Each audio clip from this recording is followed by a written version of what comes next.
everyone, to our Groundskeeper Chat series. I am your host, Meg Kruger. I am joined by my co-host, Mr. Christopher Bell. Hello, everybody. He's still standing. Yeah, I still haven't had to step in for you for your ailing voice. The folks can hear it, though, I'm sure. You're doing a good job. We've got 2 left. I'm going to make it. But tonight at Billy Bob's, I will be mute. I will be practicing silence. We can get you a little dry erase board so you can write messages to people. It's you can an hold idea. it up. I love it. Right. It's an idea. And then we are joined by the legend, the esteemed Mr. Larry DiVito. How are you, sir? Great. Thanks for having me. And I'm very excited to have you on because you've got this is not going to be your first this won't be your last hot seat of the week because you have a huge speech to give tomorrow. I do have a speech. I'm trying not to make it too long, but how are you preparing for that? Are you excited? Or I am excited. Okay. You know, I want to keep the thing moving, though. I've sat through a lot of long banquets over the years. Yes. But no, it was funny because my parents live in Northern California, where I grew up, and I could have stayed in Palm Springs all week. Yes, but yeah. Thursday afternoon, I said, well, I'm going to fly up to see my parents for the weekend and then go back to Minnesota. So I'm sitting in their house watching, a cop show with my mom and dad or something, All of a sudden, I get texts like crazy. Congratulations, you won! I go. Larry. They literally give you no clue that you're up for those awards. Because you would have been there if they would have given you the slightest hint. I would have gone the next day on the flight. But it's so funny. Well, and what is nice about the way that they run that is tomorrow night you'll have the opportunity to give your remarks on the topic. So yeah, we're real lucky about that. So very that's cool. good. And what was the official award? Because there's 4 of them, and you won one of them. What was your official one? It's the Dick Erickson Award. Okay, very cool. He was the head groundskeeper for both the Twins and the Vikings. Oh, so back cool. Back in the day. Very cool. In fact, somebody who worked for me worked for him. He's retired too now, but Vikings practiced at the stadium back in the day. Oh wow. Goodness. So the Twins season would end, and then the Vikings were playing games there, and they practiced. They used half the field to practice. Wow. This is in the early mid-'70s. So yeah, a true turf legend. Oh, yeah, goodness. Horribly tough job. What is it like to be acknowledged by your peers, who you have so much respect for, who you've had the opportunity to celebrate and congratulate with their accomplishments, for them to turn it around and acknowledge your career? What was that like for you? That was pretty surprising because I'm not here 100% every year. Some years I'm only in and out. Yep. I kind of felt like in some ways I'd lost touch with a few people in the organization here, not on purpose. It just kind of evolved that way. So to get honored that way was a huge boost for me. Yeah. It was the highlight of my year. The rest of the year didn't go well, but for a lot of reasons. But one time I was at the same banquet. It was probably 10 years ago. Yeah. And I'm sitting next to Bob Christopherson from the Seattle Mariners. Okay. And again, they don't give you any hint you're going to win. Yes. Oh, I know. Now I know that for a fact It's because true. Paula is she's very poised and calculated, or not calculated, that's a negative, but she's very put together. Yes. Like I don't think many things catch her off guard.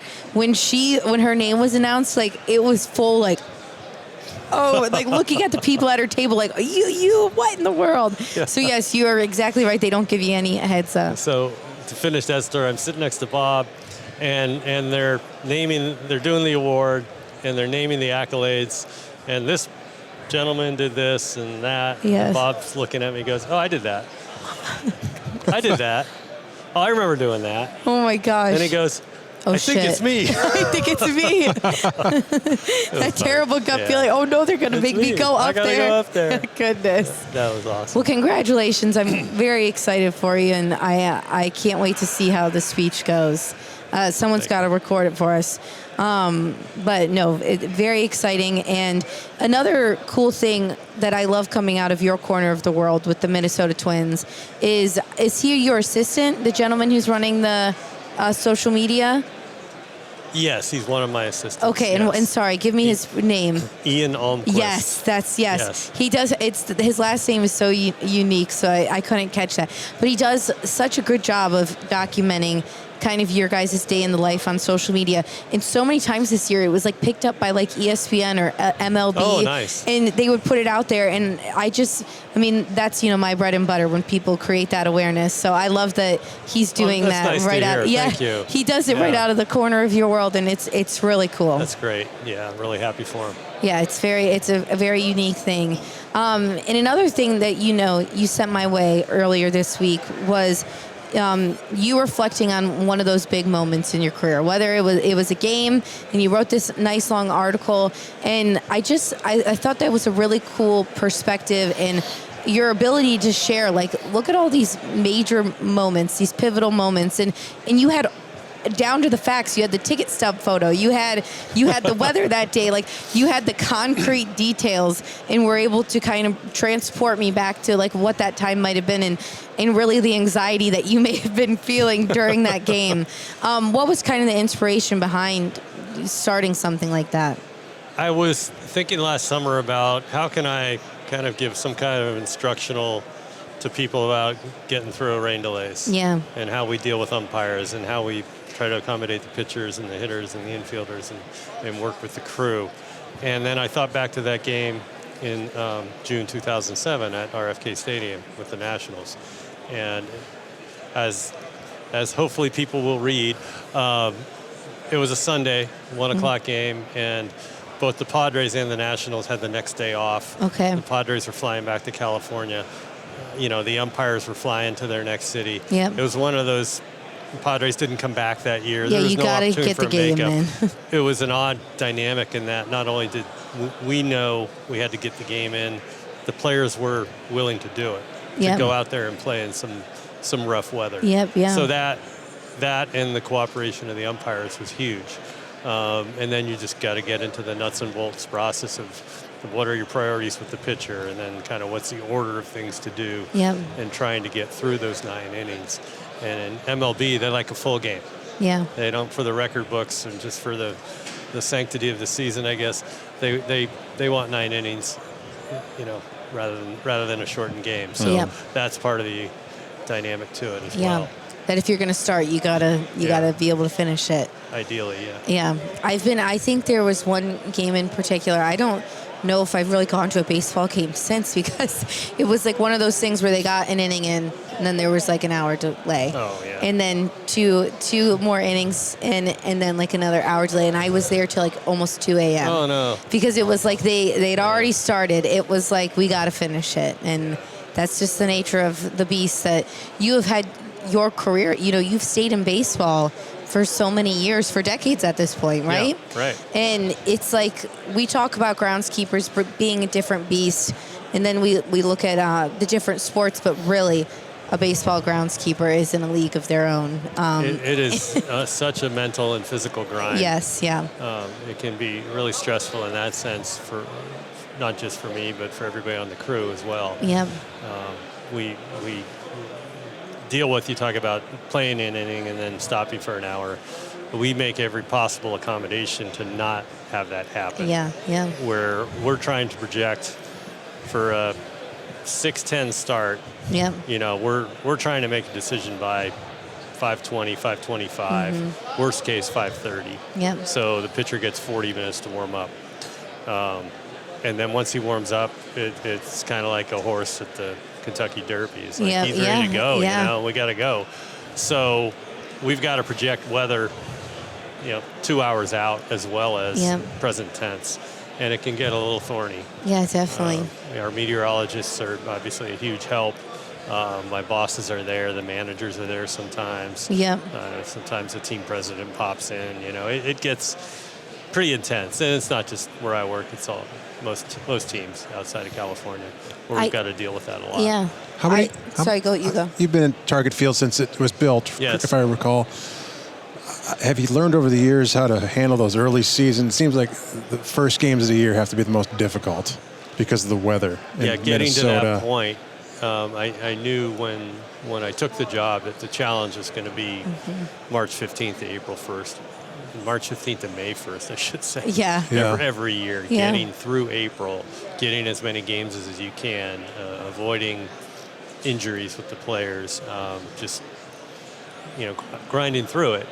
And from 1st of May to the end of September, it's really not that different than Cleveland, Detroit, Boston. We're not near a lake or anything, but so those 45 days starting March 15th are the challenge in the job. The fall's not that difficult. Have you gotten more comfortable with that time frame over the years, or no, it's just always like, who knows what's going to happen? It's kind of stressful. We've had a lot of variation that's prepared us for whatever could happen. Mm-hmm. One thing we didn't know until we were forced to try it in March was bringing in sod with our heating system. We actually get rooting in a couple weeks, which Very really cool. surprised me. We had a couple of projects where they took some seats out in the center field. We had a crane on the field, and then another time they were working on a scoreboard. We had a crane in another part of the outfield. So those are kind of our experiments.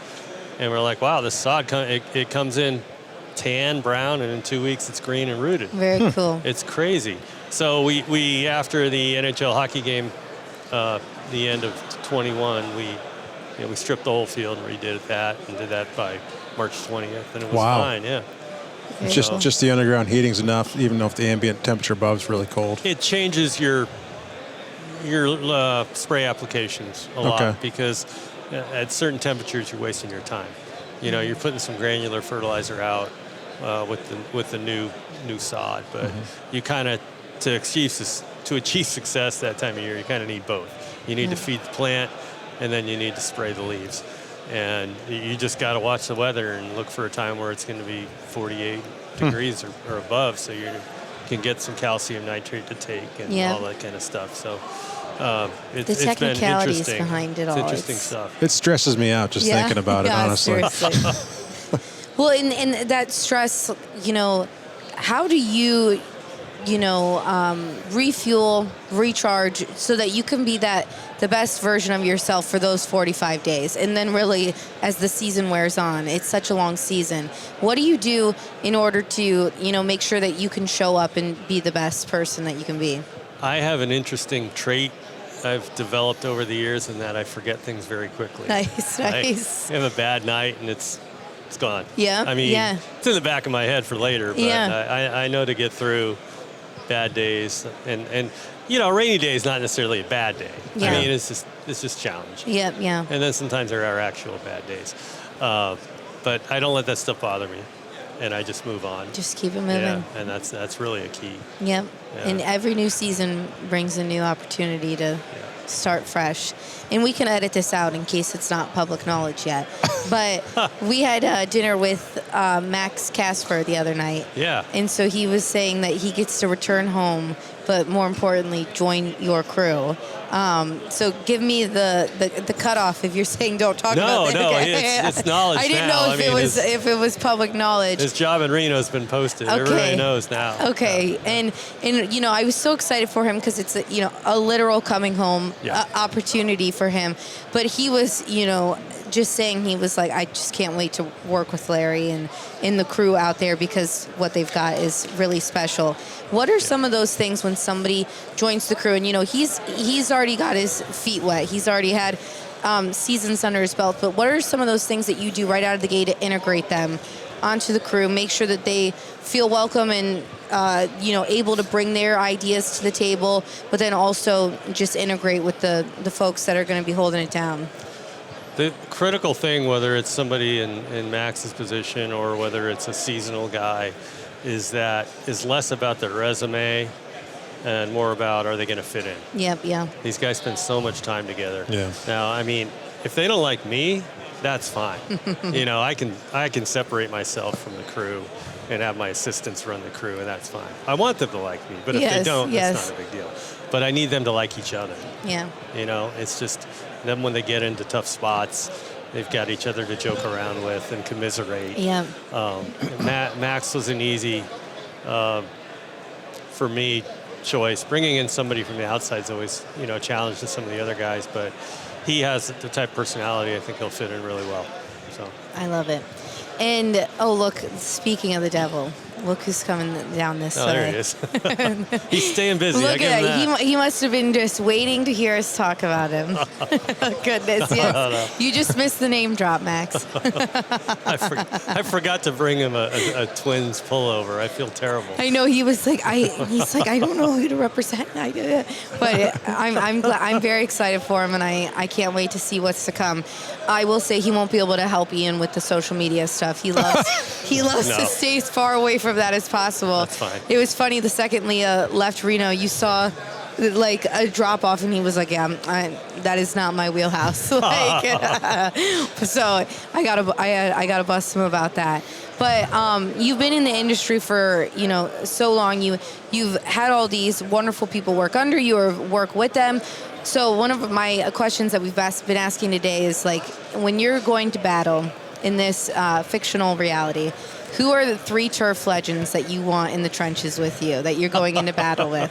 Who are the 3 people that you're like, yeah, we would be able to get through, a 4-game homestand after a concert with, flooring on the field? Who are those 3 turf legends that you're taking along with you? Turf legends. Yes. That's good. That's good.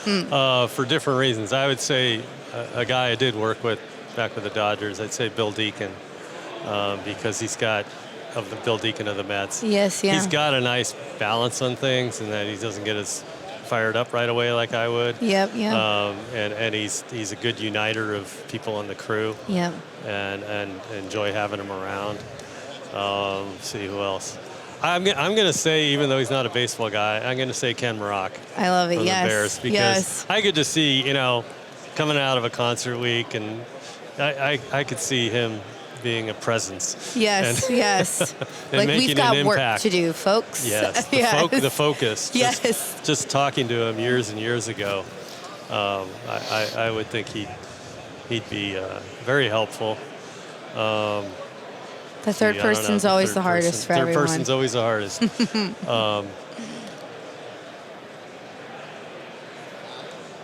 I will say he had his first 2 ready to go, though. He did. That was the most impressive.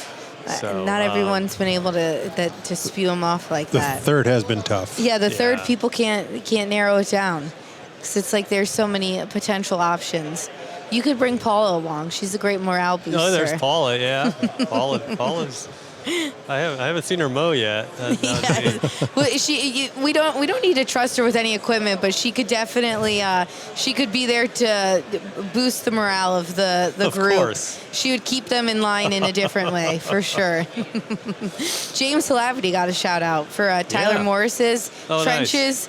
Nice. He said James was his number 1 pick, actually. Look, anytime I mention James's name, he immediately starts inching away from the booth because he knows that he's my white whale. I've wanted him on the podcast forever, and he's on the same payroll as me, and I can't even get him. It's ridiculous. So he would be in the trenches with some folks. So, all right, and then our final question: is live music a thing of yours? Do you like live music? Sure. Or do you want me to phrase this question in terms of live music or books? What's more your thing? I don't read a lot of books. Okay, we're doing the live music route. Okay. So your most recent concert and then your favorite concert of all time. Unfortunately, all the recent concerts have been on my field, so they've been well, any good that caught your miserable. eye? Yes. to days. be frank, the recent concerts, I'm simple, and when I was a little kid, Journey was big. I grew up in San Francisco. I think we had another Journey today, when they come in, that's kind of fun for me. It takes me back to being 10, 11 years old. Yeah. The most interesting concert I went to was probably about 15 years ago. It was at an old auditorium at the University of Minnesota. Okay. And it was Steely Dan. Oh, very cool. Wow. All the guys were still alive. And they played Asia straight through. Very the cool. album. So Very they did cool. like a live I album. would love to go to a concert interesting. that way where they play the album Yeah. in its proper form. That always kind of drives me crazy when I go to a concert and it's like they're starting off with the 9th song on the album. I'm like, no, this is not how I listen to it. You're right. I like to listen to it in I the agree. chronological order. Yeah. So that is a very cool experience because I've never had that before. Yeah, that was a memorable night. Yeah. Very cool. Well, Chris, do you have any final thoughts for Larry? I don't. He's welcome back anytime, truly. Always. This is, I think, your second time you've Yes. joined Yep. us. And, Yeah, I'm glad you do this. and you're welcome back anytime. We'll be thinking of you tomorrow as you give your big speech. We'll be on an airplane, but we'll think. We'll of you. be on an airplane, yes. Which I'm very glad that I almost was like, oh, I'm going to stay for the awards this year. But there's big ice and snowstorm coming, so I'm glad Yeah. that we're getting out of town. Get out of here. Yeah. Yeah. Sorry, you'll be still be stuck here. You'll be in- stuck here. Dallas Airport for 2 days. But, Yes, oh well. yes. We'll be thinking of you, Larry. Yes, definitely. Thank you, sir.